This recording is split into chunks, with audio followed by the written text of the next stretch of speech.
of alumni, current students, former Tiger Tankers, and school administrators and teachers on formulating the best version of this idea. And that's what you're going to see here tonight. We put hurdles in front of each one of these students, and they've hopped over every single one of them since way back in September to formulate the best version of this idea tonight. The difference in what those of you who have been here in the past are going to see tonight versus what we've seen in the past is tonight these students are competing for a prize package of over $25,000 to help them start their business. Let's talk a little bit about that prize package and those sponsors, because I want to give a big thank you to all of our sponsors. You'll see a lot of their logos and different ways to contact their businesses up on the screen tonight. So I'm just going to use my handy-dandy handout, which you'll find floating around all the tables and chairs here. And I just want to give a really big special thank you to all of these sponsors. So I want to thank Launch Runner. They've offered a package of SEO and web design for our new winner tonight. We've got Speakeasy Ramen, who's agreed to do some business coaching for our winner, as well as the Dayton Entrepreneur Center. We've got Cindy-Lynn Creative, who's offered photography, logo design, and personal branding. And then we also have LWS Tax and Accounting Services, who agreed to do 1 year's free assistance in all the accounting and tax prep, as well as do a free tax return for the winner tonight. We've got Painter and Associates, which has agreed to give 1 year's free legal advice, as well as the great Chamber of Commerce right here in Springfield, which has agreed to give a 1 year free membership to our winners. So give it up for our great sponsors. We couldn't do it without them. $25,000 for the winners tonight. I want to give a couple of other thank yous, at which if I didn't have these people by my side this entire time, this event would not be anything where it is. So I want to thank our special projects aide, Mitchell Davis, who's around here somewhere. He's done a lot of heavy lifting today. Thank you, Mitchell. He's been working with us and doing a great job. I also want to thank a Wittenberg alum and a current Master of Analytics grad student, Sarah Abel. Sarah, thank you so much for all of your hard work here. Sarah's been instrumental in organizing and getting our guests from the lobby out here tonight. And she's done such a fantastic job, so thank you, Sarah. And of course, I can't do anything without my partner in crime, the Director of Engaged Learning here in the Business and Economics Department at Wittenberg, Keith Queen. Thank you so much, Keith, for all that you do. Keith is live streaming the event, so check it out on YouTube later tonight. But you're going to get the real live first look. So, and I've got one other big thank you. I want to thank the Ness family. So I am the Ness Chair of Entrepreneurship here at Wittenberg. Without the Ness family generosity, an event like this would never be able to take place. So I know none of the Ness family members could join us here tonight, but I want to make sure that we thank them. So give a big round of applause for the Ness family. And I've got, of course, one more thank you. I talked about the differences in the event in years past to what you're going to see tonight. And tonight, you won't have to listen to me drone on all night up here alone, because I've got a co-host. Are you excited for my co-host? All right. So my co-host is a former Tiger Tank winner. She's been up on the stage last year talking all about her success story with her business, Bailey Bug Cakes. And she's been instrumental in helping these students formulate their ideas, bouncing back feedback, reviewing presentations to make these, what you're going to see tonight, the absolute best presentations that they could be. I want to welcome to the stage CEO of Bailey Bug, Melanie Barrett. Thank you, Melanie. Thank you for joining me. Hey, everybody. Hi, Dad. Yeah, so like he said, I am the CEO of Bailey Bug. I presented here on this stage 3 years ago as a freshman. Wow, and I'm just so excited to see everybody presenting tonight. We have some really great ideas coming for you guys to see and hear about, and I'm super pumped, so thanks for having me up here. I love it. Love a little bit of excitement. I'm glad you can come up here, and maybe your jokes will be a little less corny tonight. I've been told I'm not funny, so. Perfect. All right, Melanie. Well, one thing that we cannot do tonight, we can't move forward with Tiger Tank until we get some judges up here. Let's hear them. All right, excited to hear about our I'm so judges? excited. Perfect. I'm going to read just a little piece of each bio so I don't mess it up because there's so many great facts to remember. Our first panel judge is a Wittenberg alumni. She's the co-founder and CEO of 13 Ace Hardware stores. She just told me in the lobby she's acquiring several more here in the next coming weeks, so she's super busy.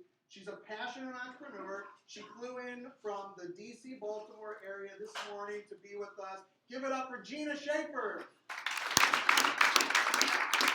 Oh, dear. Come on up, Gina. Come on up, please. Thank you so much for joining us tonight. Our second panelist is a local entrepreneur. He's the CEO and founder of a company called Launch Runner. He's been so supportive of this event for multiple years. He's the first one to get out of the crowd and get over to our student competitors and talk about their ideas and give them feedback and offer them opportunities to implant their ideas out in the community of Springfield. He's been, again, just so supportive of this event. I want to thank our second panel judge, Dana Akers. Come on up, Dana. Thank you so much, Dana. And our third judge comes from the Chagrin Falls area. He's also a Wittenberg alum. He spends his daytime job in the investment banking and venture capital world. I want to welcome to the stage Pete Franz. Come on up, Pete. Thank you so much for being here. We appreciate your time. Wow, that sounds like really awesome judges. Thank you guys so much for coming. It's a pleasure to have you guys, and I'm really excited to have all your guys' business knowledge helping out the young entrepreneurs that are showing today. So Kevin, what are you excited about this year? This is your third year up here. It's a great question, Melanie. I really, as I mentioned before, we've been working with these students since September on these ideas. They have really brought a lot of passion to the entrepreneurial spirit. They've got great ideas, and I already knew that their ideas were great. But I'm really just excited to see them come up here and compete, really put that passion into the presentation tonight, and really go for the $25,000 prize package. $25,000. I wish they had that 3 years ago, but that's okay. You're doing just fine, kiddo. All right, judges, are you ready to get into the Tiger Tank? Are you all ready to get into the Tiger Tank? All right. We've got a fantastic first group coming up. I want to welcome to the stage the gentleman from the Tiger Rage Cage.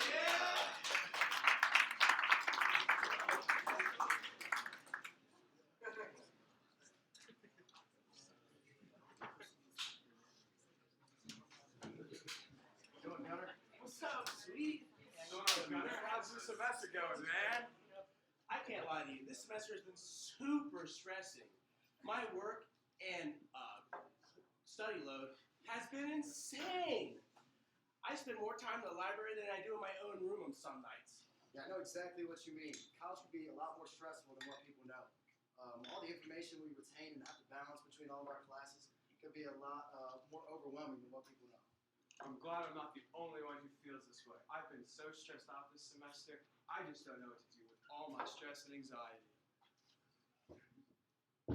Did I hear you guys say you're stressed out, overwhelmed college students looking for a healthy way to deal with your stress? Yeah. Well, take this golf club. Smash this fan. Well, That felt pretty good. there you go. Don't you feel better already? Being able to just smash something with no consequences seems like a really good way to do that, to get rid of all my stress and anxiety. Wait, this is not the place to come and rage. But I do have a place for you to come.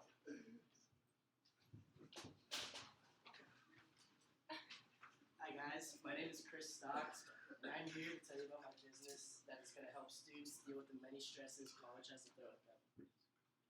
Most people lead a life of quiet desperation to rage. This is where the Tiger Rage Cage has the ability to help. Over the past year and a half at Wittenberg, I have come to realize that breaking things and being super destructive is incredibly fun. But getting fined for this destruction, not very fun. It makes my mom very angry, which is also not very fun.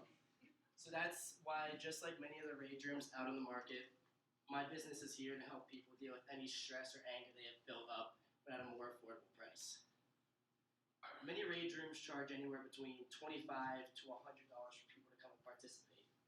The Tiger Rage Cage only charges between $3 and $10. We actually held a closed demo on campus for 20 people in a fraternity basement. The fraternity and is closed.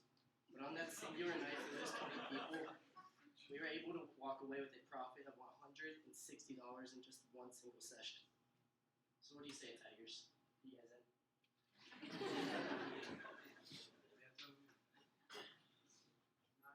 I might have a few questions. Yep. If the market will bear $25 to $100, why do you think you should charge 3 to 10? I believe charging 3 to 10 is more affordable for college students. Coming from me personally, I'm broke very often. So $3 to $10 to come and break things is just a much more affordable price. And we're not as on high of a level as like a professional rage room is. Have you been to a professional rage room? I have. Yes, I have. Never heard of such a thing. Really? Yeah. Very popular right now. Never heard of it. What's the difference between your rage room at 3 to 10 versus a 25 or 100 rage room? So for those ones, they're typically offering different items to smash. Like you can get a rental cars to smash. Time you go in there for longer, you have a larger variety of tools, weapons to use to smash. Where ours is a little more, the variety is just not as much. So let's back up a little bit more to the $160 profit that you made. Give me those numbers again. So it was a closed demo, so we didn't charge these people. So there was 20 people that came and participated. For the time they spent and the items we used, we ended up roughly making about $650 per person. So $650 times the 20 people ended up bringing our profit to what could have been in one single night $160. Who facilitated this? Me. Where was the property at? The property was in a fraternity basement. Okay. Did you factor in any labor costs within the $160 profit? So besides, there's a single startup cost that's going to come with this, not including rental space, because thankfully the fraternity did not charge us to do that closed demo. So the 160 end up being about $500 in startup costs, but that's typically a one-time fee for the startup. That being 20 by 20 foot tarps for cleanup. We get all of our things that we smash off the Craigslist free listings, so that's all free. The $500 also includes insurance. It includes safety equipment and just different tools to break things. And you will be able to continue to do this on fraternity property? I would like to move to somewhere bigger. The fraternity is a little small as is. It doesn't have the best lighting, so it might not be the safest place to do it. So I'd like to be able to move somewhere bigger, brighter, and better. What kind of safety precautions do you have?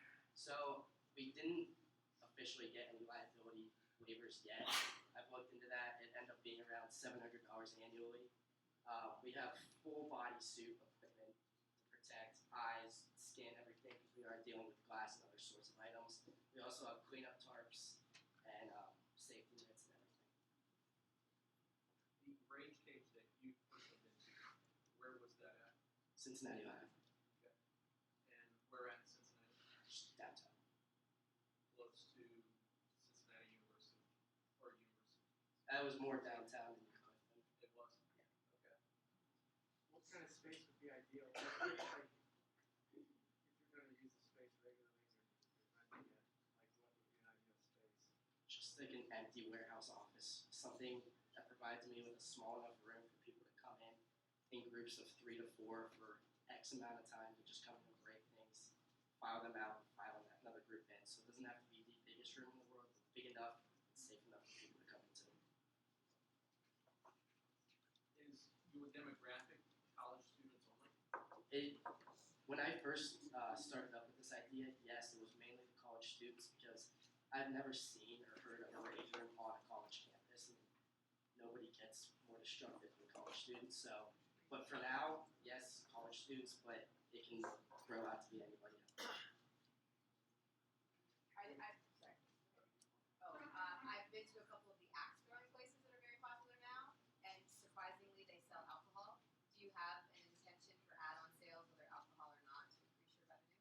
That's something I would definitely look into as time goes on. I'd like to just get the thing started first and then go from there. And what kind of volume do you expect in a typical week? How many people do you think have you projected? How many? We ran a survey, so we haven't gotten actual to the post demo we had. We invited these 20 people to come. Based on the survey we had, I think around 85% of people that said agreed to arrange cage so they'd come out on once a month, if that, especially around finals, midterms week, and these stressful exams that are coming up. So. So as far as your bandwidth of searching on Craigslist for all these items and picking all of them up, placing them where they need to be, and you being a full-time student, and marketing these companies, is it just you, or do you have partners in this, staff that are going to help with picking these things up? So I'm the one that created the company, but the 3 guys that were on stage with me have been my group members since day 1 of coming up with this, and they have been a super help in finding items. They have a truck that we use to bring items from point A to point B. So those guys, if they want to be a part of it, they could tag along with me through this process. Chris, I got a question for you. How weird were the people giving away all the items on Craigslist?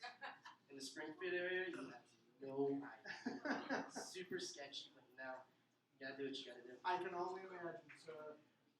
Chris, thank you very much. Tiger Rage Cage!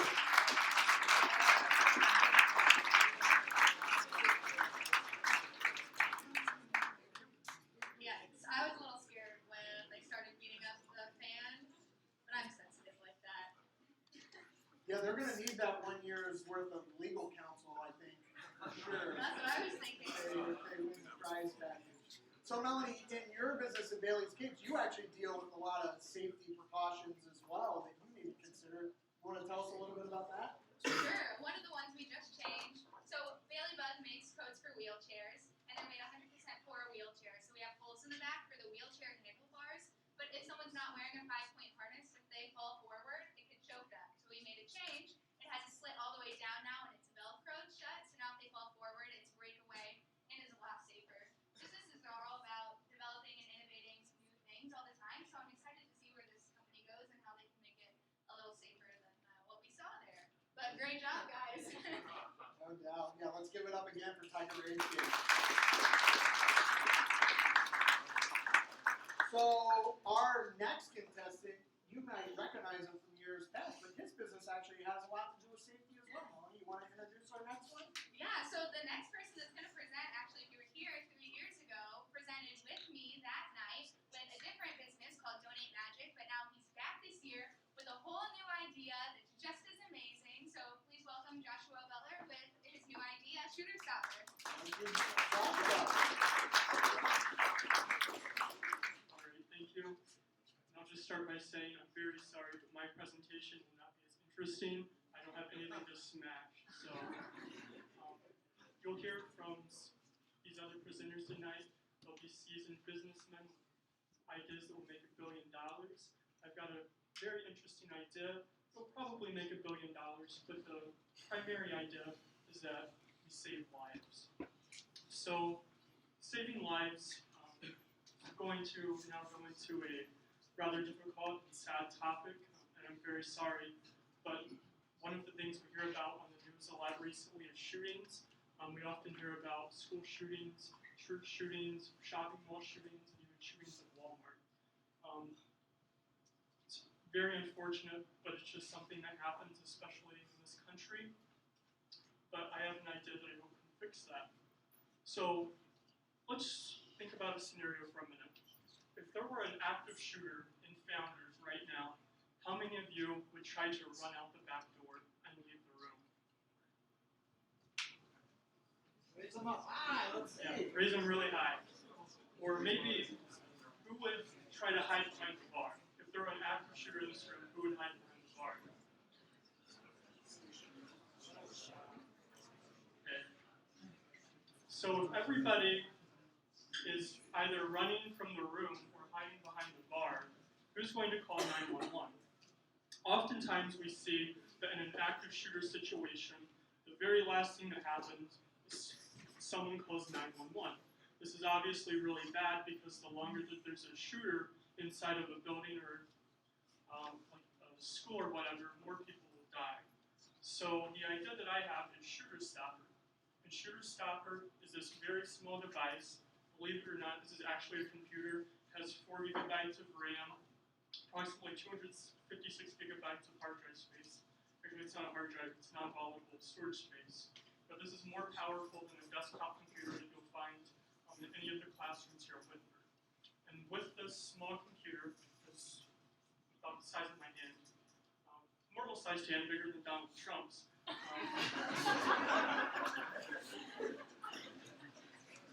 So what this computer can do, you can install this.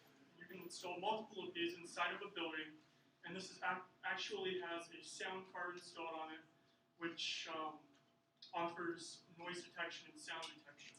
So this device is constantly recording once it's installed in a public location, and it listens for gunshots. If it detects a gunshot, it automatically connects to the internet and places a VoIP call, voice over internet protocol call, to a local 911 center or sheriff's department or police department.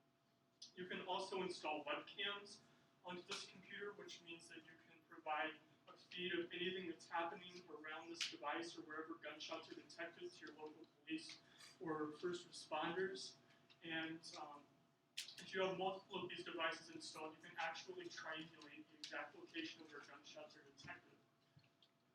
So this device can actually detect gunshots in just a few seconds. A few years ago, there was a shooting at a school in Parkland, Florida. 911 was not called until almost 9 minutes after the shooting started. So that's 9 minutes that police aren't responding, and that's 9 minutes of lives that we can't save. This can do that in just a few seconds. But in addition to that, we can also install or hook up an air quality sensor to this computer, which will allow us to detect aromatic hydrocarbons inside of e-cigarette and vaping devices. I read a news article in the Springfield Sun recently that a school district here in Clark County spent over $10,000 on e-cigarette and vaping devices for their bathroom. This piece of hardware is only about $35, and in fact, you can buy it at Best Buy or on Amazon. So this would be nearly half the price. The problem is, it takes a lot of software to make all of those things happen. You have to listen for gunshots, so that's artificial intelligence and sound detection software. You have to be able to place an outgoing phone call, which is totally different technology. You have to be able to read air quality sensor data. And so the software out there does not exist. So what I am building is the software, and that's really what I need help with in my business, is finishing the software so that we can detect the gunshots, dial 911, and also for the air quality portion of the device.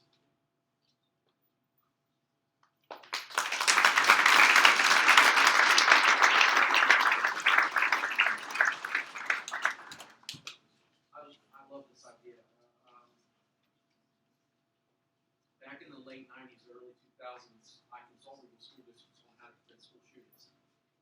And during that time frame, Columbine High School shooting was happening. And one of the things that we had noticed across the country, and I don't know if it's still viable today, but schools, being at a heightened sense, had stopped allowing balloons in school. Because if a balloon were to pop, it sounded too much like a gunshot. So I love this idea because of bringing in the ability of the machine learning, but that's also where my question lies, is with machine learning and the noise learning capabilities, is how are you going to be able to calibrate that machine to different hallways, to different sounds that are made within each school district? So it's obviously going to take some time for a machine learning or artificial intelligence solution to work. But early on, the software that I'm already working on actually takes a database of recordings of different gunshots taken in different locations. And it's the noise that this device records actually compares that to the database of gunshots that we have. You thought about pricing, like you said, it's a gas machinery cheap. But if you're gonna build a business around this, like what's an investment that a school district's making, and how many per building, that kind of thing. Like what's the pricing look like? So it really, each device I would expect to cost around $75 to $100. All of the hardware that you need would only cost about $40, so it's a $30 profit on each device.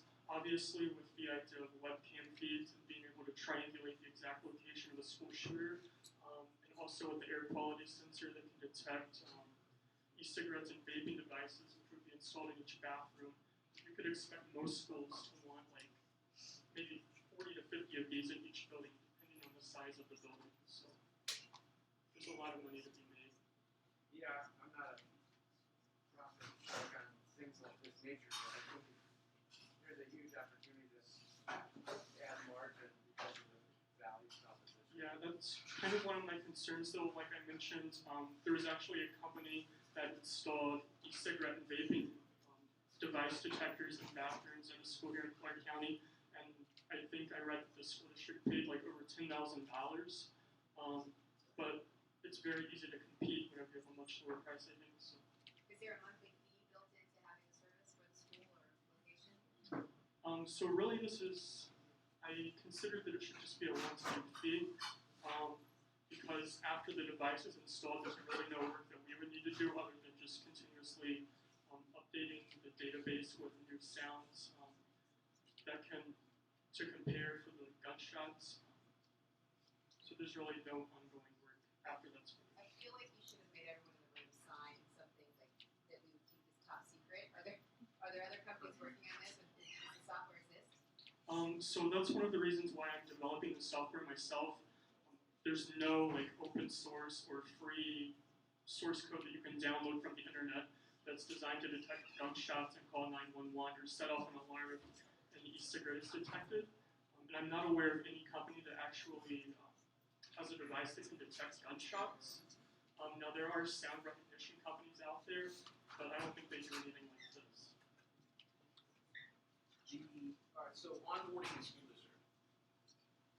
As far as the time is concerned on your tech side, is there a learning curve for school staff to be able to override a 911 call when it's nothing?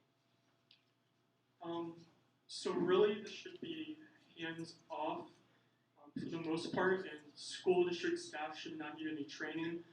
Once this device is inside of its case and it has the sound card installed and the air quality sensor installed, basically it just needs a connection to the internet.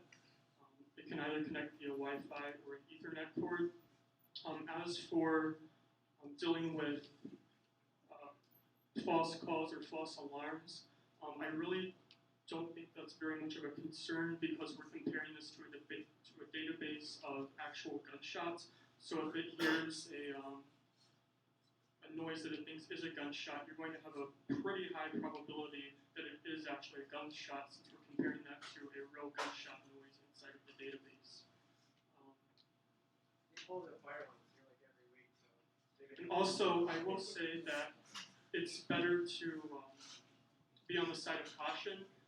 I would much rather have the police respond to the school building, even if there's not an active shooter, just in case.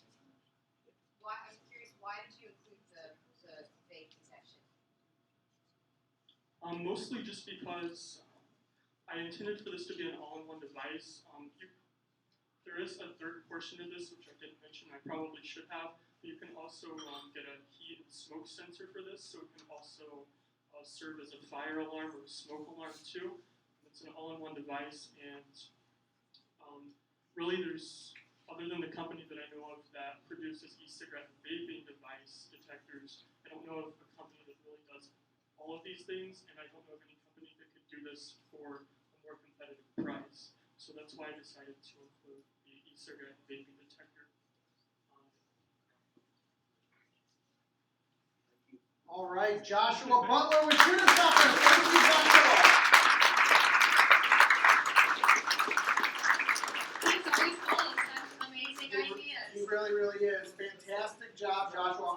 1,000 lines of code he's written for this already. I mean, what an amazing story. Again, competed here before in Tiger Tank. A really, really great story and a great business idea too. So, Melanie, I know earlier, while we wait for our next portion of the event, earlier you were telling us about your experience here at Tiger Tank. I think everybody here would actually really like to hear what's currently going on with Wittenberg. Yeah, of course. We have some really exciting things going on. Awesome, let's hear about it. We have over 100 fabrics you can choose from our wheelchair capes. We have all different sizes, small, medium, large, extra large, toddler size. We're in Wright State University's bookstore, so you can find us there for different colleges, for students, alumni, parents, whoever's in a wheelchair has a loved one in a school, maybe a Wittenberg parent, grandparent, if anyone's out there and wants one in red and white. Or you can find it on our website at baileybug.org. It's a patented idea with 2 trademarks as well. So we've come so far since 3 years ago when I was standing up here today, and it's only growing. Tiger up! Tiger up, that's right. Muddy Waters back there. Thank you for all your support.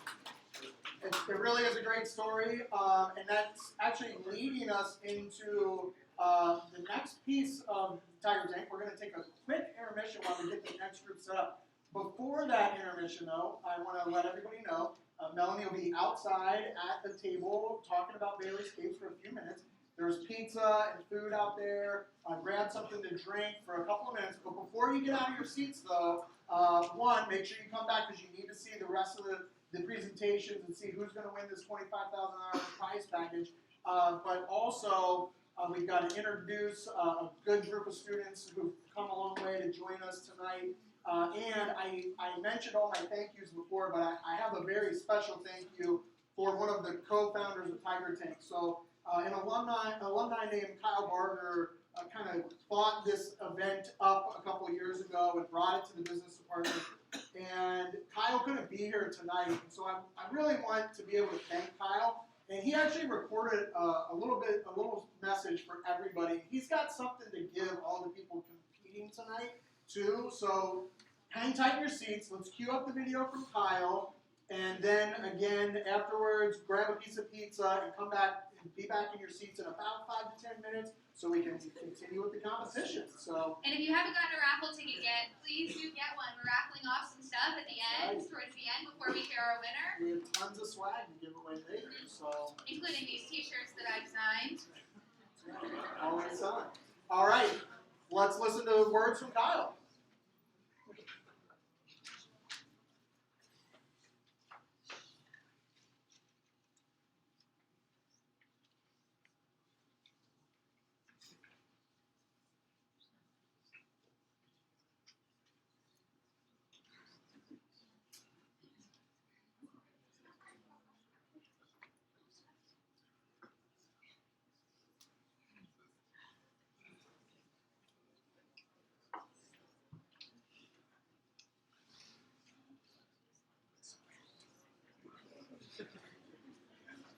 Hey guys, Kyle Barger here, proud 2007 Wittenberg grad, and I want to welcome you to the 2020 edition of Tiger Tank.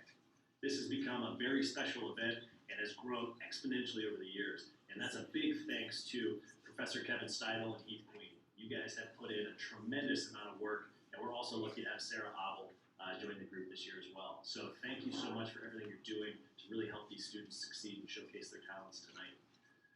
Also, special thanks to President Franzen and the rest of the board members who are there in the audience. We're just lucky to have you and your support, especially the business department, and seeing some of these students showcase their time and talents and ideas in a platform like this. It's wonderful to see, so thank you very much. Students, congratulations on getting this far with your ideas and your presentations. We're excited to see them. We've got an all-star panel for you guys to give you good feedback and to select one winner that's going to win an over $25,000 package that will help take your idea and abilities to the next level. This is the biggest prize package we've had in the 3 years we've been doing this, and I'm so excited to see what we're going to do with that. So, to piggyback on that, what Champion Trading Group and myself want to extend to everyone presenting tonight is a paid internship this summer. So every contestant's going to get a free interview to apply for this internship. We'll give you feedback on that interview, on your skills, on that time together, and one of you will get a paid internship here with us in Columbus, Ohio, even though it's a dreary day today. But this summer, we'd love to work with you, pay you, and really train you up to be the best in terms of sales, working with nonprofits, and all kinds of things that we're doing here. So have fun tonight. Again, you got an all-star panel here with Pete Franz, Miss Gina Schaefer, who's got so much going on with the cable department, with Ace Hardware in DC, doing some really big things, and one of my main men, Dana Akers, a legendary entrepreneur here in Springfield who just has so much great input for you guys. So enjoy yourselves tonight. Have a great time. Best of luck with your pitch, and bring that A game. All right, thank you, Kyle. And again, a couple of minutes for intermission, grab some food, and get back in your seats.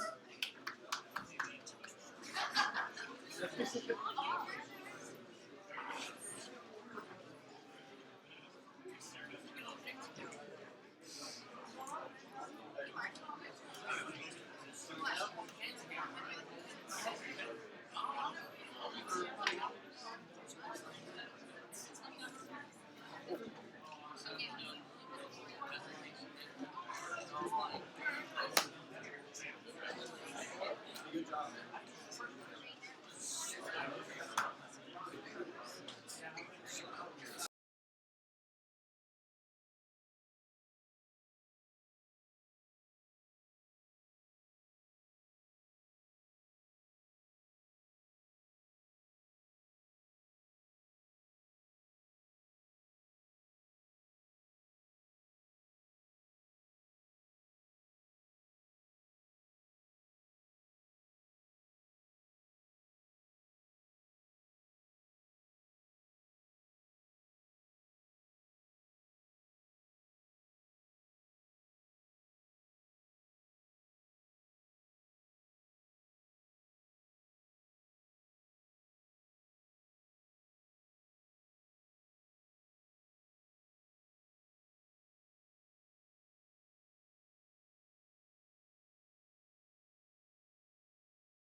Please take your seats. We are about to begin the second part of the event.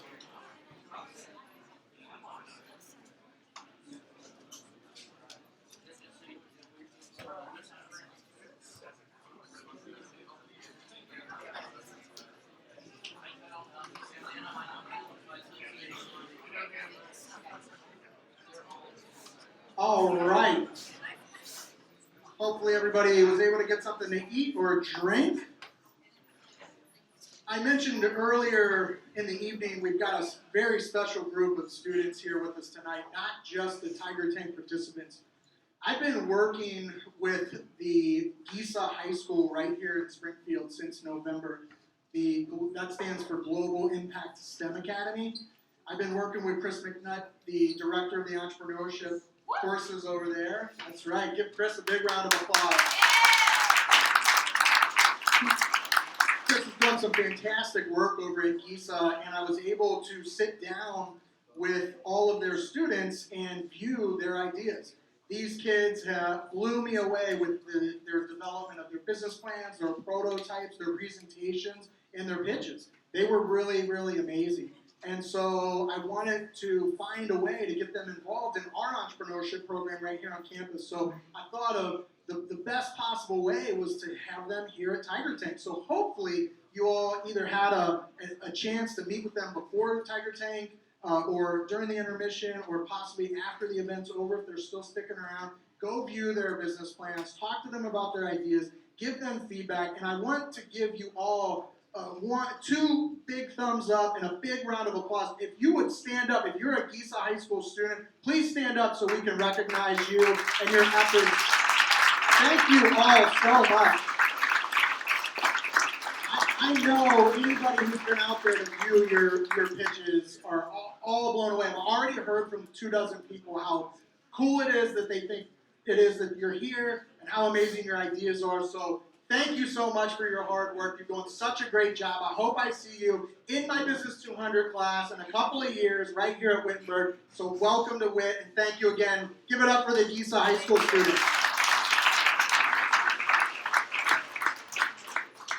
We enjoyed meeting with these students so much, and one of these students just totally blew me out of the water with her idea. And we thought so much of it that we wanted her to come and be a part and actually pitch to the Tiger Tank panel. So our next guest is from the GISA High School. She is a freshman in high school, everybody. I want you to give it up for the Just Because podcast, Haley Aqua.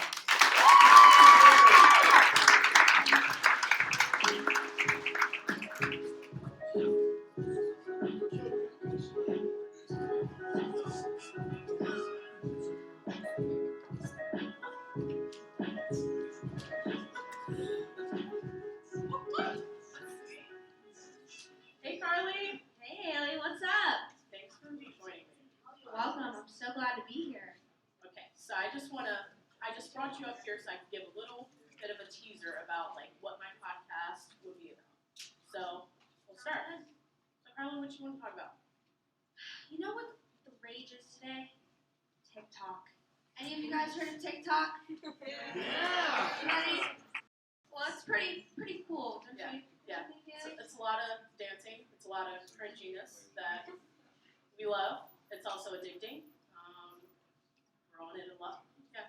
I wouldn't say it's cringy. I think it's pretty fun. I mean, You want to show them a dance? you guys want to see it? Anybody want to see a Yeah. dance? I mean, they're asking. We have to get. Okay, we're gonna do the renegade. Oh. Ready?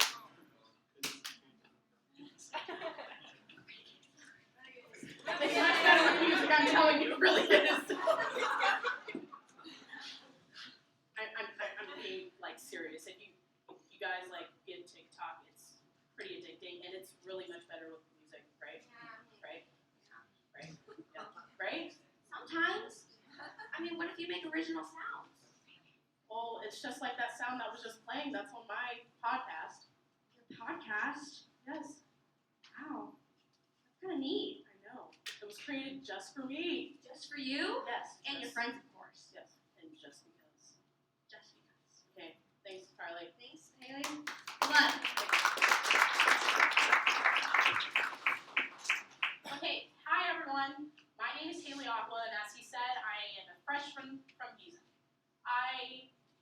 enjoy everything.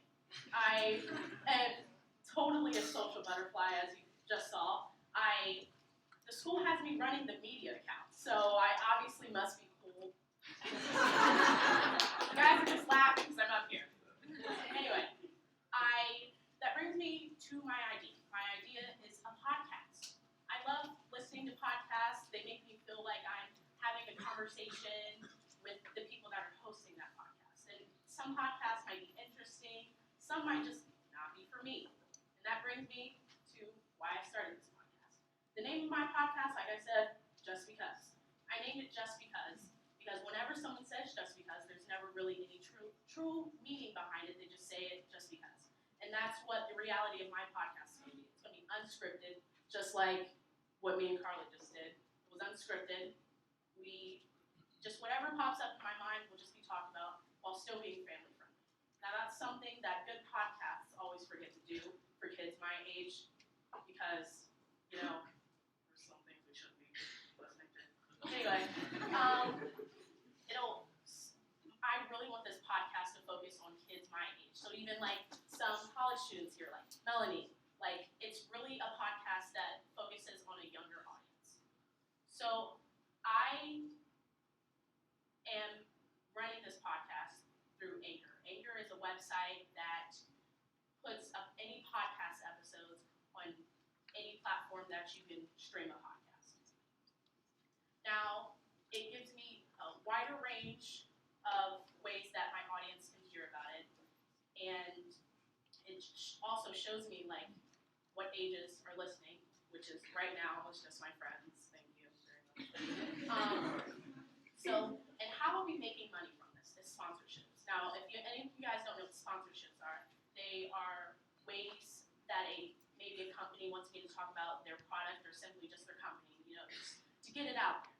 So something that is very cool, I would think is very cool about my podcast is that for some companies, they want more of a teen customers. Because, for example, like Voodoo. Do any of you guys know what Voodoo is? Yeah.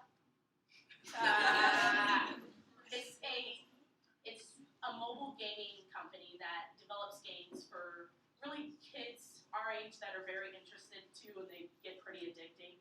So that is an example of what a company might strive for when they're looking for good customers to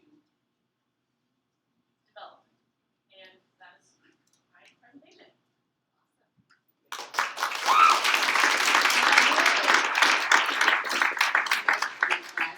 First of all, Haley, super impressive. You are very articulate for your age, and I want to listen to your podcast. Do you have to monetize this? Do you need an investment to do it? Are you already running the podcast? What are your longer term goals? I just started the podcast about a month ago.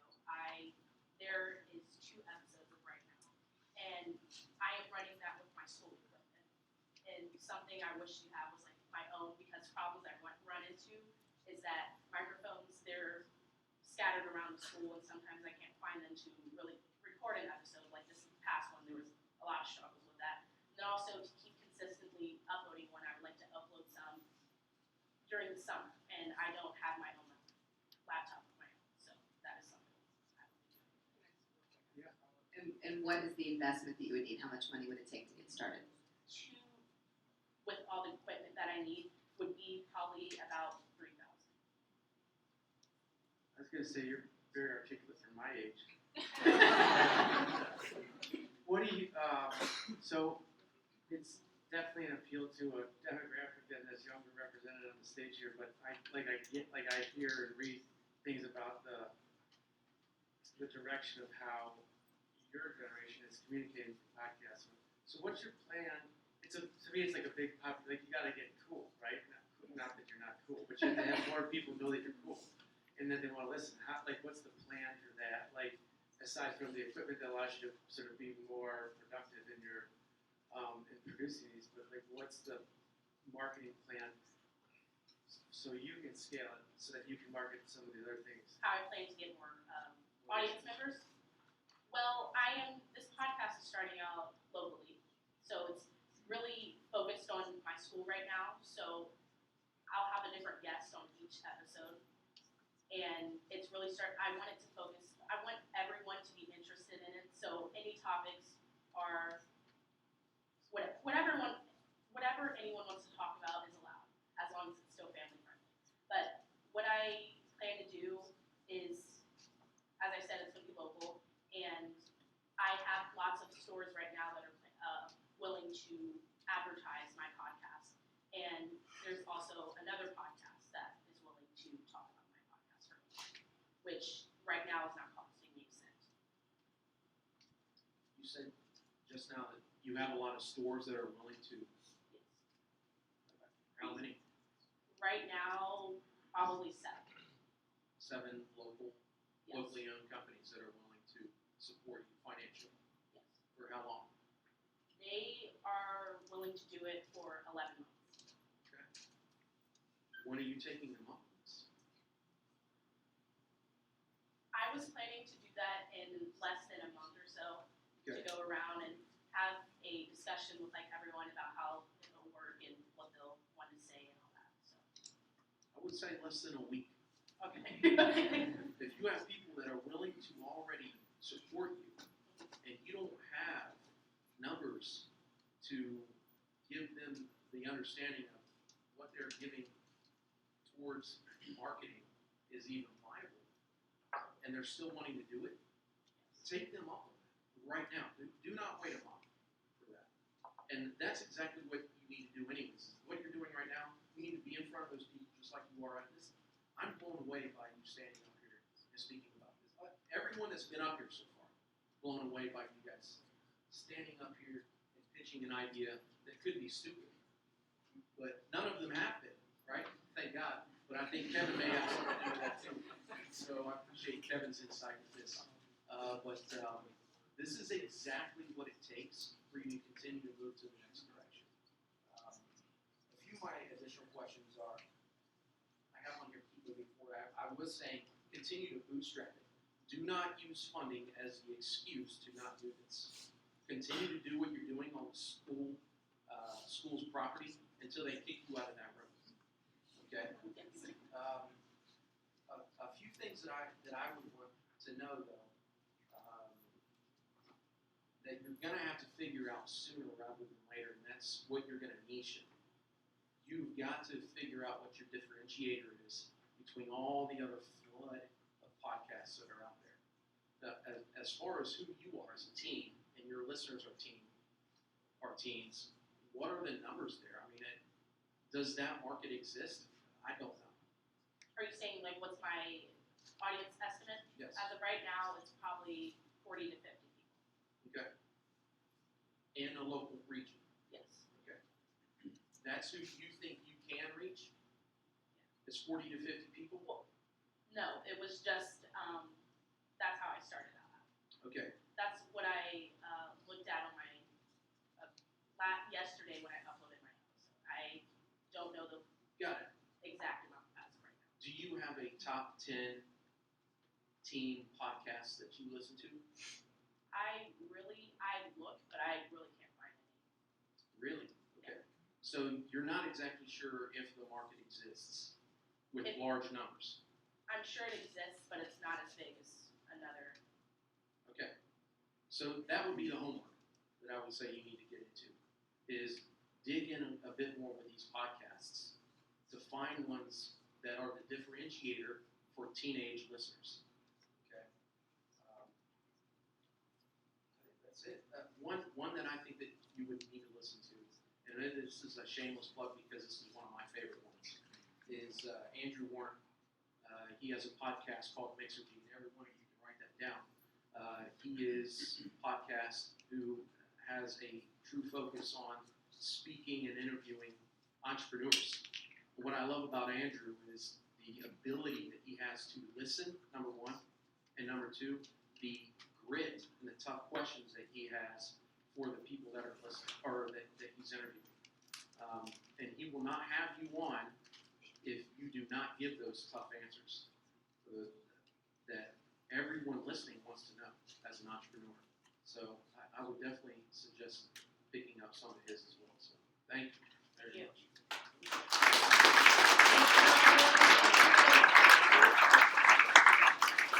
Excellent job, Haley. Thank you so much. You're a great representation. Let's give another big round of applause to all the GISA students here tonight. Excellent, excellent job. You know, something that excites me about this event is I think that interaction that Dana and Haley were just having. You know, Haley is in search of a lot of the things that Dana was pushing you on. And I think that we have so many alumni, so many community members, so many students out here that might have an expertise in podcasts, or they may know how to coach Haley through the answers that Dana was kind of searching for. And I urge you, every student here can walk out of here as a winner if you go up to Haley at the end of this, or any student that you think you can help, and offer your assistance, give them a card, give them your phone number or email address and say, I can help you. I have a friend that does something like this. I have a relative, and maybe they do it in Florida, but who cares? You can still Skype with them. You know, that's the kind of connections that we can make from this great event so that everybody can be a winner. So, great job again, Haley.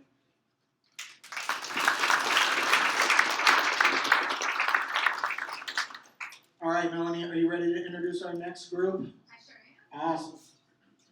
All right, so our next two, one of them is also a high school student. We have Andrew and his little brother Austin, who goes to Mason High School. They started their business together because their mom wanted them to spend more time together and also gain some experience. So now they're working together. They have their brand called Cactus, and they're going to come up here and tell you all about what they're doing. Awesome, Cactus.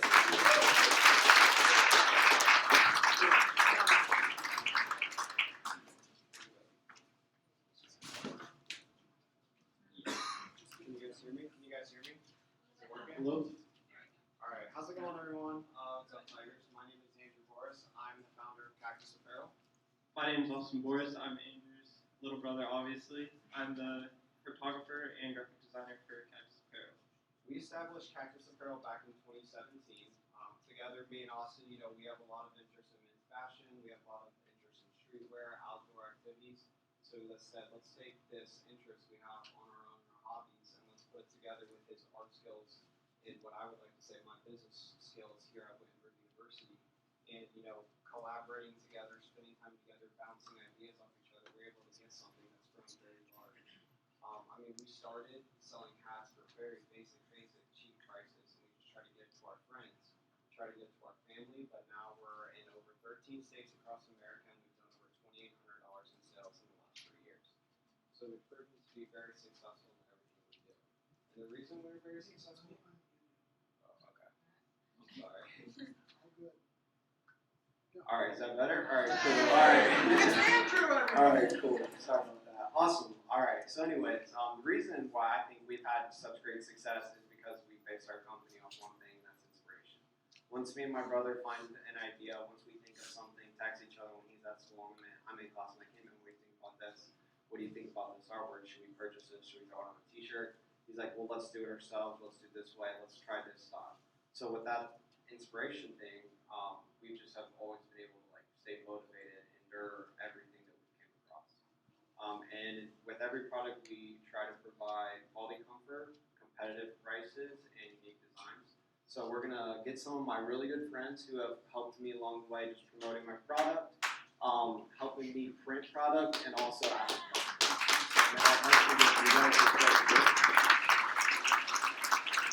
I'd like to give you guys this right here. This is what all of my product come. This is the fulfillment. So you'll see a t-shirt, and then there's a couple of decals in there. So you guys are welcome to check that out. Also, would you like to talk a little bit? Yeah, so basically with Cactus we have a diverse selection of merchandise. We have hats, t-shirts, and hoodies, all of them with different variations of colors and decals. We also have seasonal gear that goes around summer, fall, and spring. And then we have our decals, which can go on laptops, phones, cars, just anything you'd like to customize.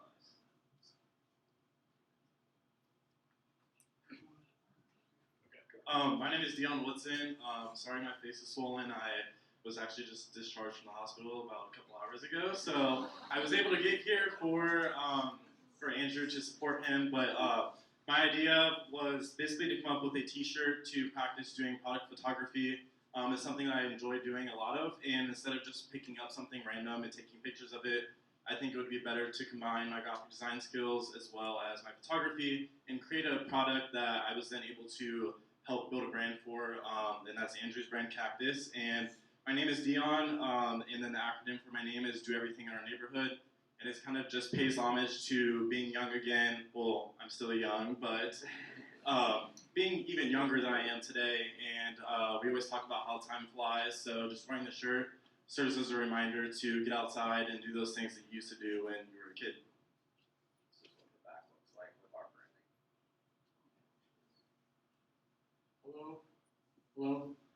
My name is Alex Tucker. I help Andrew print some of the t-shirts and hoodies, and I'm also giving him feedback on some of the designs that he's making. Just kind of, if there's anything he wants to change or any better ideas he wants to add on, I'm just going to help him with that. Hello everybody, I'm Tyler Humble, and I'm just a #1 supporter. I remember when they first started Cactus, it was just like an idea or something, and I've never seen someone work so hard to make this become reality. These two right here have been working countless hours, stayed up late nights just to get Cactus to where it is right now, and I've never been so proud of them. Thank you, Tyler. Thank you. Okay, Austin, do you want to tell them about some of the challenges that we've been facing so far? Yeah, so basically over the past 3 years, we've had 3 main challenges that we've had to go over. One of them was our business structure. Me and Andrew are both full-time students. I'm still in high school, and obviously he's still in college. And then also along with that, I'm a full-time athlete. I run track on a varsity level. And then our second one is our geographic diversification. So right now we are on the east side of the U.S. from the northern side all the way down to South Carolina and Florida. But right now we're trying to reach over into the west side of the U.S. And then our third is reaching marginal profits and reaching those goals. So today we stand in front of you, Tigers, for searching these 3 things. Some of our goals moving forward is we want to focus more on B2B. So right now we're directly B2C online. Something that we want to do is like unique product like this. Some of this type of stuff we want to get involved in communities like Columbus and Cincinnati and Cleveland. We want to get our products in store that are centered around different events, different iconic things in the cities. That's our first goal. Our second goal is to get all of our profit margins to a more, I don't know the best way to put it, but at a better rate than what they are right now.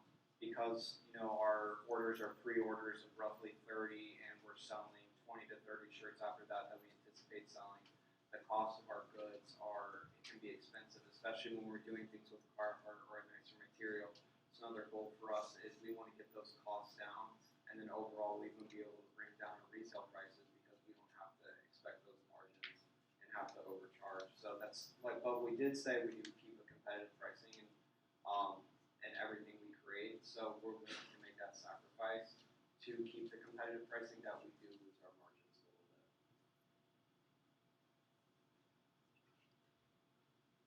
What did you say your total sales were? 2,800 in 3 years since 2017. And what have you done to work the business to business? That's probably the only way to scale it. Where have you explored? Who have you talked to whether it's Columbus or any of the cities? So far, I've only been in contact with 2 places. One is actually Champion City right here in Springfield. We talked one time a while back about making a design for the new mural that they have in downtown Springfield.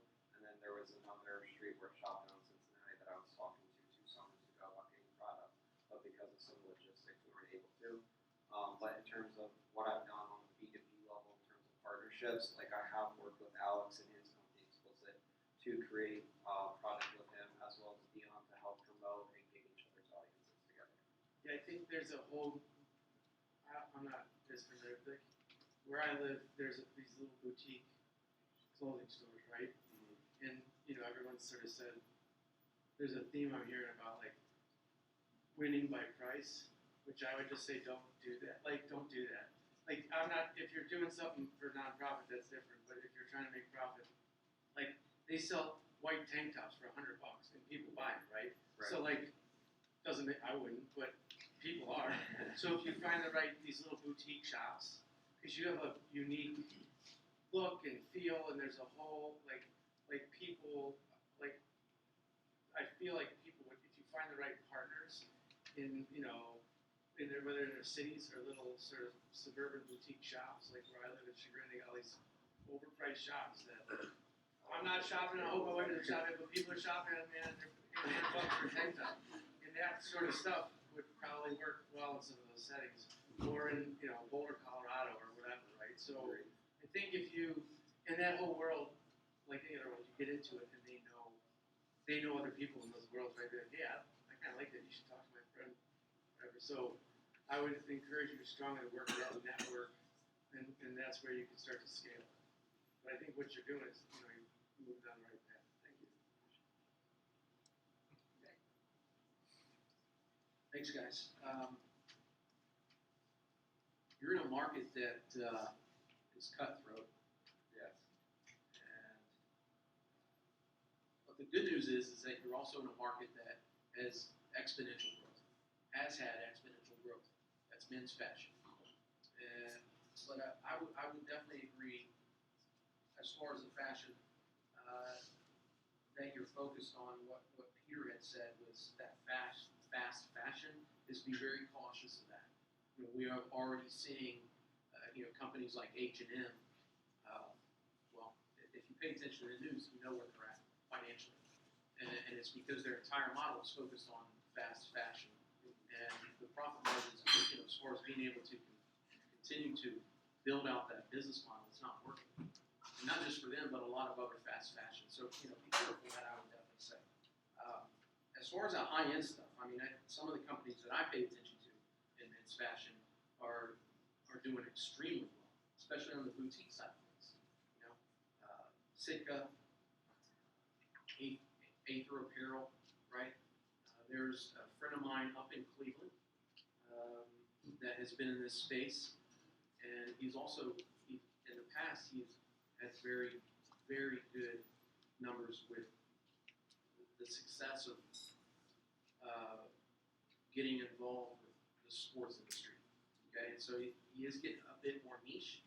Again, I think that's something I've said several times already, is to focus in on that. Your marketing strategy. Where is that today? I know that you have a focus on having partnerships with other boutiques and whatnot. You had mentioned Springfield Champion Supply. Yeah. But what is your personal marketing strategy so far? So right now we currently use Facebook Marketplace. We sell all of our product online through cactusapparel.com, so that's like our main outlet. But we do use Facebook Marketplace, Instagram Marketplace. We do Pinterest promotions, Twitter promotions. In terms of marketing, a lot of it also is word of mouth. So, like some of my friends out at Miami University, I've sent them a couple of hats and t-shirts before. And I'm like, hey, I'll send you that if you can just wear this around campus. Like, sell it to some of your fraternity brothers, sell it to some of your new friends. And in the next 2-3 days, I'm sitting in class and I'll have, a Shopify notification like you have one order to fulfill. So a lot of it right now is word of mouth. And I think because of word of mouth, because it is such a great way to advertise, and it's mostly free advertisement, I think if we can continue to grow that word of mouth and that exposure, I think that's just going to start to market itself a little bit more. I would challenge you a bit on the word of mouth. It's slow going, number one, and especially in the fashion industry with the market that you guys, you're in an uphill battle. But that's good news still. Okay, I think I would challenge you on your marketing strategy and the content that you guys are creating yourselves. Right now, where are you spending the majority of your time as far as creating your own content, or are you?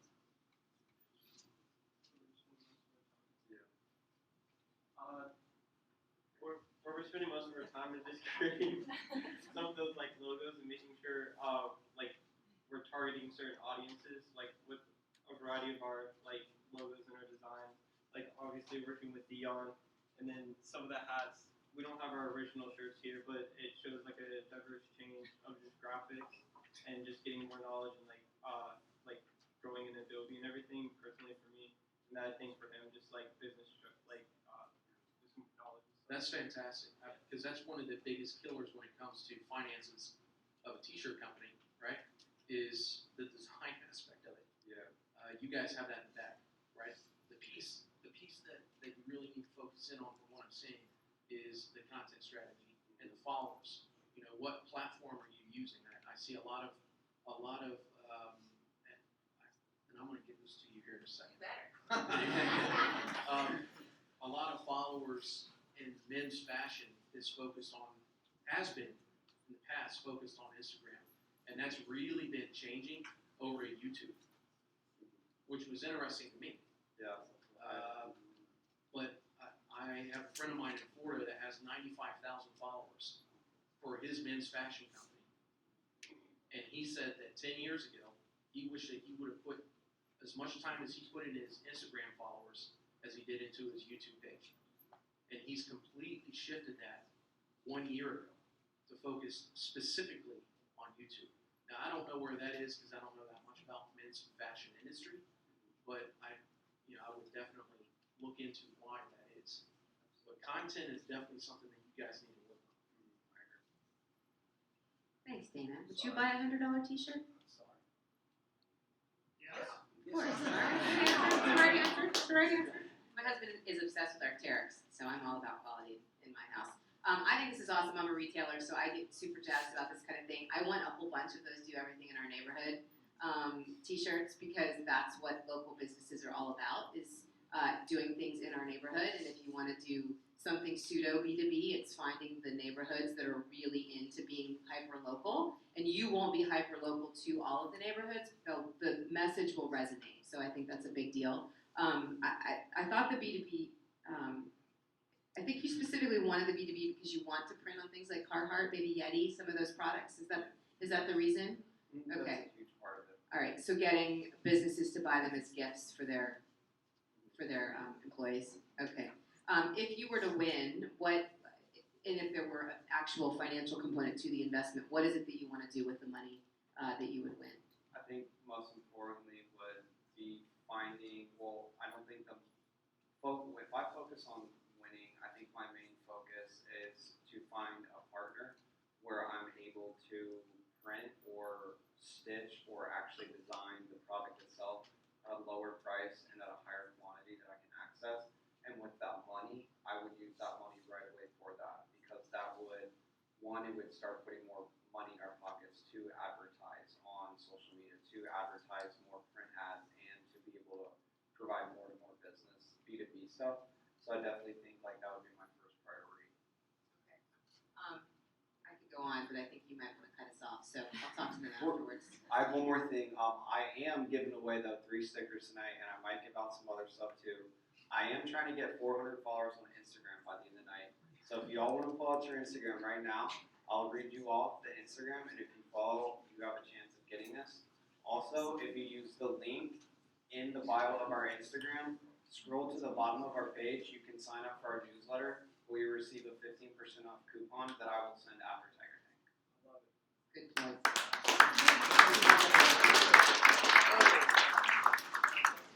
Always pushing the followers and the social media. Good job, guys. Give it up again for Cactus Clothing and Apparel.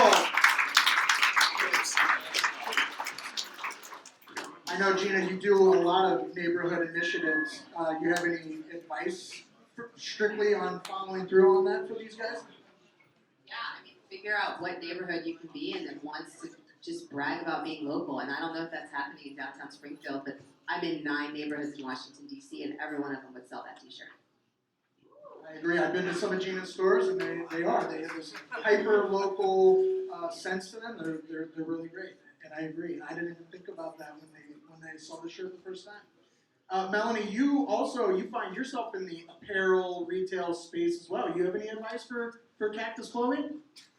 I think what Dana said is correct all the way. Marketing is the biggest thing you can do, finding the right way to get it to people, not by word of mouth, but by social media, because that's what everyone is using these days, especially people that I think you're trying to market to. So just making sure you have an easy-to-use website and a good marketing strategy, like you said, is the best way to go about that. Awesome. Are you ready? I'm ready. We have the final Tiger Tank contestant. Are you all ready? Yeah! You got a tough challenge in front of you deciding who's going to win this $25,000 prize package. Melanie, I'm going to let you introduce our last Tiger Tank contestant for the night, all right? Take it away. So our last Tiger Tank contestant for the night actually goes along with what Bailey Bug does in warmth, style, safety, and spreading the word of adaptability to people. And I think our next contestant, Luke, does a great job with his story and just talking about adaptability and making that more of a movement in the world that we live in today. And I'm really excited for you guys to hear what he has to say. So, Luke, you want to come up and do your thing?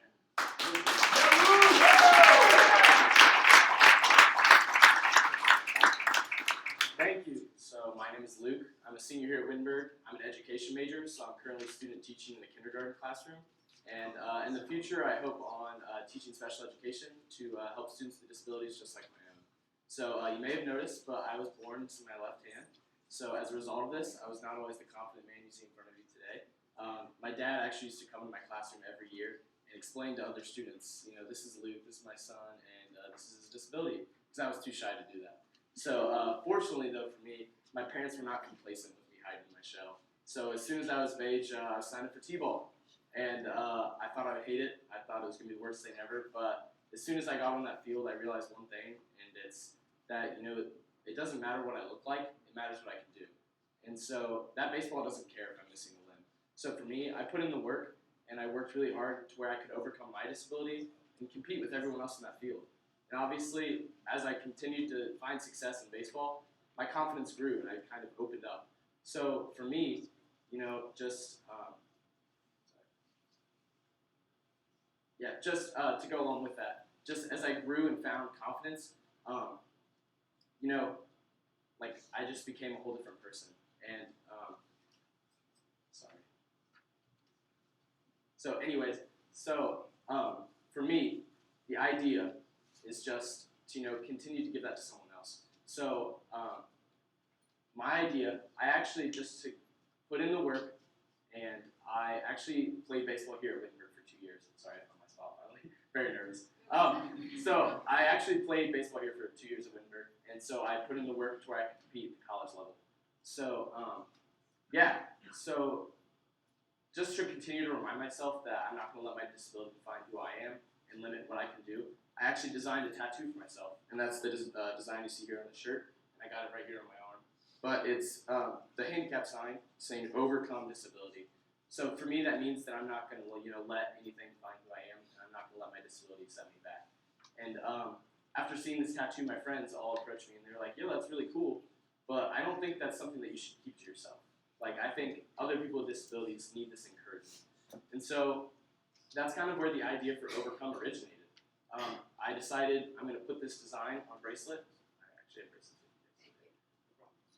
So I decided to put this design on a bracelet, and I said, you know what, I'm going to sell these for $2 with the design on them, and I'm just going to send out a tweet. I'm just going to say, okay, here's my story. I'm a collegiate baseball player who has a disability. You know, and if you want to Venmo for a bracelet, you can. And it kind of was just, you know, whatever happens with it, happens. And I was just going to donate the money to organizations that support athletes with disabilities like myself. So organizations like American League Baseball, Challenge Athletes Foundation, foundations that, you know, get the equipment they need to compete in sports and live an active lifestyle. So after I sent out the tweet, it kind of grew incredibly more than I thought it would. Within the first day, I sold 250 bracelets. I was getting Venmos left and right. And since then, after a couple months, I've actually sold just under 2,000 bracelets. And I've been fortunate enough to donate $4,500 to these organizations. And thank you. So, this just means a lot to me because it's helping kids that were once in my shoes. You know, it's not easy to put yourself out there and compete in athletics when you have a disability. You know, it's already hard enough. I'm sure all of you have competed in some form of athletics, but it's hard enough when you tank. You know, it's if you go out there and don't do well. Imagine putting yourself out there with a disability and tanking. It's not fun. So for me, the idea for Overcome, the future endeavor, is to be a nonprofit organization that hosts events and camps for children with disabilities to, you know, get involved in athletics. So coaches and parents have a hard time advocating for children to compete in athletics because they're not sure exactly what to do. It's not every day a coach comes to you and say, I'm missing an arm, how do I field a ground ball? How do I transition, get the ball out, throw it to first, and be able to compete at the highest level that I can? And honestly, to a coach, yeah, that's not fair. I have no idea. So for me, I would love to be the role model that I always wish I had when I was younger. So I want to be able to teach kids, here's how you field a ground ball. And I'm a special education major as well. So I have background knowledge and several disabilities to where I could think I could help just about anyone find the equipment they need to be able to succeed in athletics. And this is obviously just super close to my heart because I think everybody should have the opportunity to be comfortable in their own skin. And if it wasn't for sports, I don't know if I would be. And so I'm just hoping you guys can help me, encourage other students and other kids that I have in the future to overcome their disability and live life to the fullest. Thank you.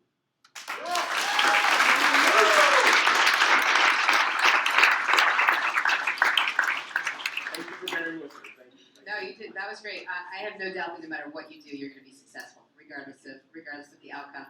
I'm curious though. It sounds like it's very personal, but it's also like very specific to you. And maybe you don't expect this to be very big, but how do you expect to reach as many people as possible or expand when you have the talent right now to actually do the teaching?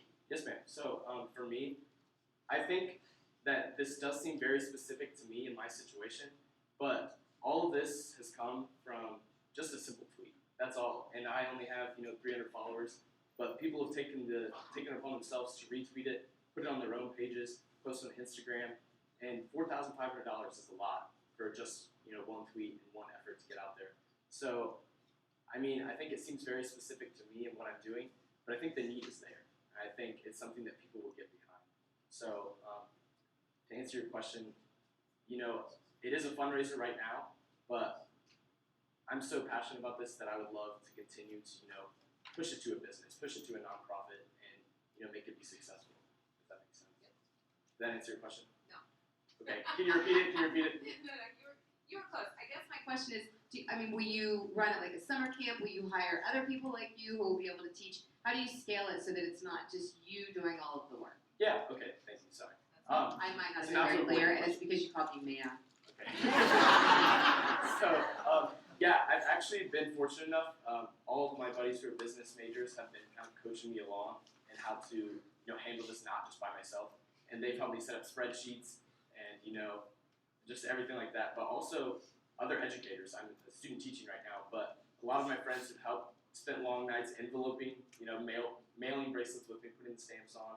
And I think that with my connection to intervention, teaching intervention students, there'll be intervention specialists that will want to get involved. And I'm actually going to be coaching baseball at Northwestern High School this summer. So I think I can get coaches on board with volunteering in the summer, or whenever these camps would take place.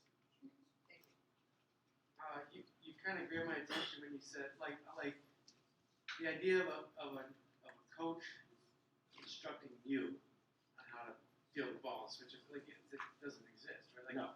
I had a hard enough time competing just because I wasn't that good, right? So I guess I don't know if you have any questions more like whatever. Like I want to talk after because even if it just was a side hobby and you impacted 2 people, like it's a big deal because it's there's for me it doesn't. I don't know the numbers. I don't know anything, but like you want to having the light we pass it on, right? So if you do that, like you already raised $4,500 more than you were supposed to, right? Yeah. So good for you, and just we'll talk. Thank you. Yeah, I want to as well. When we first met at the beginning of this evening, I sensed something about you, and I pushed you a bit, and you killed it, by the way. When I went up to Luke and said, I don't even know this guy. And I went straight up to him in the lobby there, and I said, just know, I'd asked you, are you nervous? He said, a little bit. I said, well, just know that your first time is going to be your worst. And so, you did a phenomenal job. Again, so did everybody else. But I feel like I'm pushing you. I didn't think that I was going to be the Mr. Wonderful persona.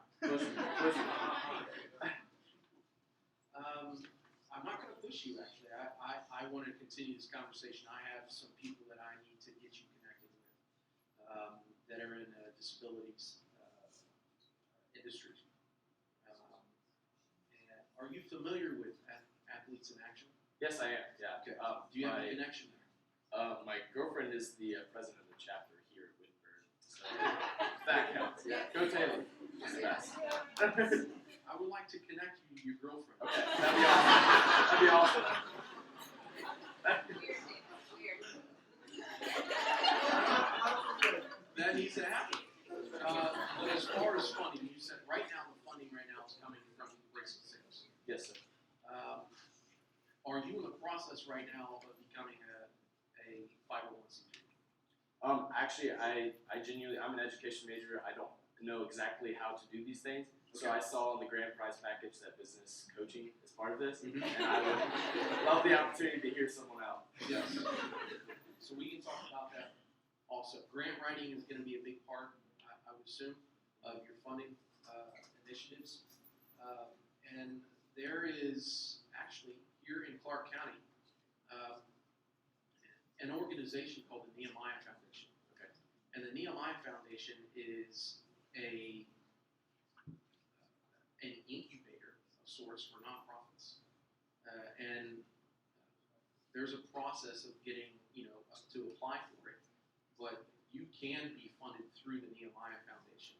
And that's just one organization that's right here in this county. So there's definitely some additional talking that all of us would like to do with what you're on the process of doing. So good job. Thank you, guys. Thank you.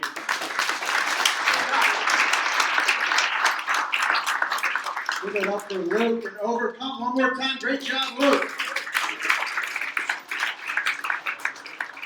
I love your quote, Luke. It all started with a tweet. Luke, I've never had Luke in class. He came and he knocked on my door the day after the tweet went viral.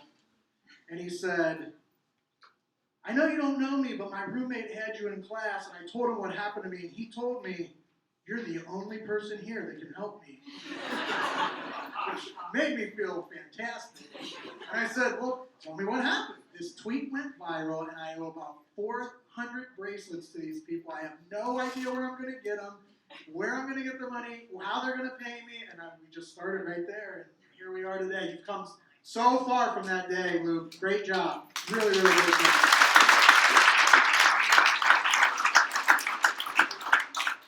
So, the time has come. You all have a very hard decision in front of you, and I can't say this enough. No pressure, but you're about to change somebody's life. Melanie can attest to how much her life has changed from winning this event. Thanks, buddy. And you all are about to change somebody's life. So here's what we're going to do, everybody. For those of you that were lucky enough to get here early and got a raffle ticket, Melanie and Sarah are going to come up here and raffle off tons of swag. We've got Tiger Tank t-shirts. We've got Wittenberg swag. We've got Just Because podcast t-shirts. We've got Overcome t-shirts and bracelets, all kinds of stuff to give away. And the judges are going to convene in the back. And we will be back, and you'll want to know exactly who wins this $25,000 prize package in just a couple of minutes. So, Melanie, take it away with the raffle. And judges, let's go. This is exciting. I just love prizes. Okay. Is everybody ready? All right. The first prize is a Wittenberg swag bag. I'm not sure what's in that, but it sounds cool. So that's awesome. All right, ticket number 5285256. That's me. Yay! Our first winner. You got a Wittenberg swag bag.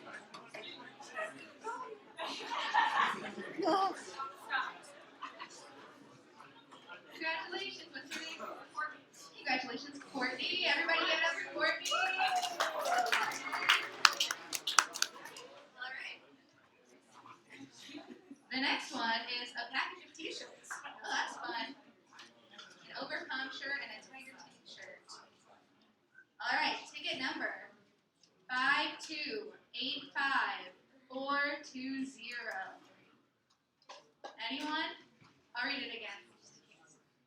5285420.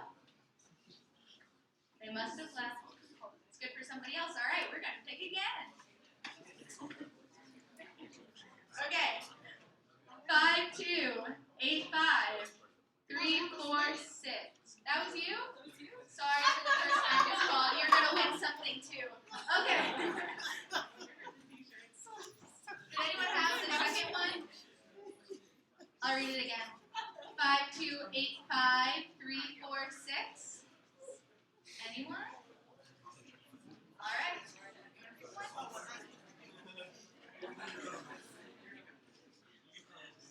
Our next winner is 5285211. Yay! Congratulations, you won some t-shirts. All right. The next one, some more t-shirts. 5285302. All right, you guys hold another winner. Congratulations. More t-shirts. 5285372. Anyone? 5285372. All right, I'll pick another one. Must be present to win. Well, we don't have 5285360. Yay! T-shirts. My favorite part about most events is the free t-shirts. So I'm very happy for all of you. I'm very happy to work. 5285294. 5285294. Anybody? In the back? All right, you get your tickets out. We're almost out of stuff.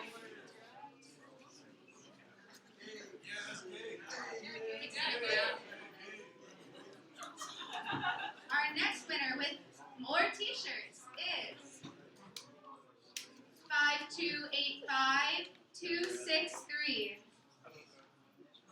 263? Anybody? All right. 5285229. 229. Anybody over here? And the last thing, another Wittenberg swag bag. 5285361. She won again. It's your lucky day.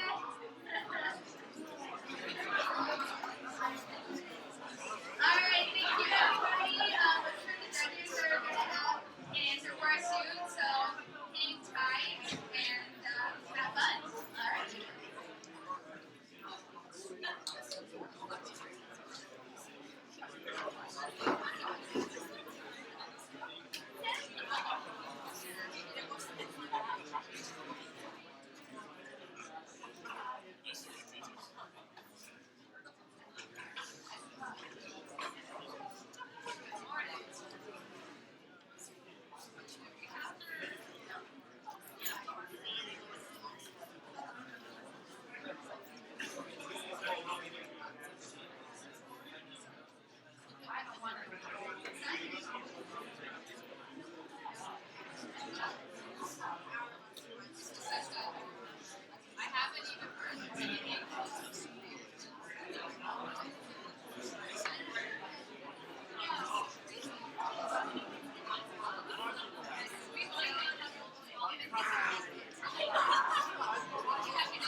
I'm in Northwestern. I checked. I don't see the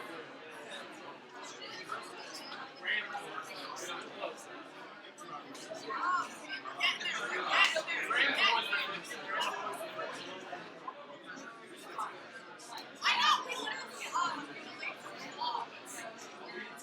Yeah. So if one school goes off, we go off too. Because we have so many different schools.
everybody. We have come to a decision. Our panelist, Gina Schaefer, would like to say a few words to all of the competitors before we reveal the winner. All right, so this is really hard. They gave us like 10 minutes to decide. The judges have one request. If you presented, please do not leave the room after it's over, because we have follow-up that we want and help that we want to provide all of you, but we can only choose one winner. And I think we narrowed it down based on the larger possibility within the presentation for it becoming a bigger entity, if that makes any sense at all. So stick around afterwards if you present it so that we can all talk to you. Thank you very much, Gina. So, yes, and I also encourage any community member, any entrepreneur, any student, any alumni who also has feedback or advice for any of our competitors, please seek them out after this is over. And if you don't have a ton of time, exchange information so that they can reach out or you can reach out to them, because you never know what that one-off connection might be. If you have that tiniest piece of advice for them, I say this all the time in my entrepreneurship classes, collaboration leads to great ideas. And so any bit of that is what this event is all about. So, I want to hear the winner. all right, Melanie wants to hear the winner. Are you ready? Are we ready? Tiger Tank 2020. Welcome to the stage, the winner of the $25,000 grand prize, Luke Campbell from Edison.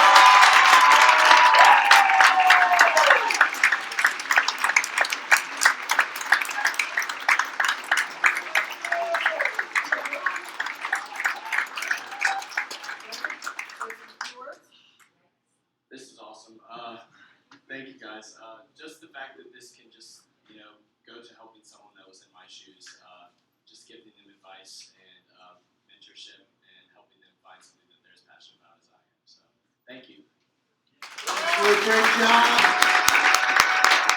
I will see most of you in class tomorrow morning. Thank you all for coming out. Thanks to our fantastic sponsors. What a great event, great night again. Thank you everybody who played a role.